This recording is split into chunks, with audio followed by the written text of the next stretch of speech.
Professore, quali le criticità finora della gestione di Catania e siccome è un incontro dove verranno lanciate proposte, quali le sue proposte per la città?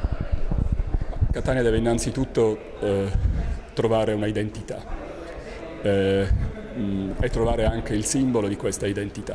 Potrebbe essere il porto, potrebbe essere Etna, potrebbe essere la microelettronica, potrebbe essere la playa, e su quello investire capitale umano, capitali finanziari, attrarre su quella linea.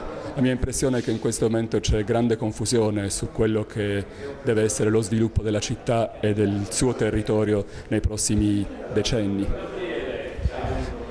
Per quello che riguarda le proposte concrete, non c'è dubbio che il quadro nazionale e regionale è un quadro difficile nel quale le scelte possono essere sottoposte a vincoli molto stringenti. Questo non significa però che non si possa cominciare a definirlo il percorso, si tratta di quelle cose che si possono fare a costo zero, come si dice, e cioè invitare la comunità di questa città a partecipare alla definizione di un percorso. Non c'è dubbio che bisogna passare un periodo estremamente difficile in cui si accettano i sacrifici, ma l'unico modo per disegnare un percorso virtuoso per i prossimi anni, possibilmente per i nostri figli, è quello di prendere decisioni difficili oggi in vista di un miglioramento, di una ripresa della produzione domani.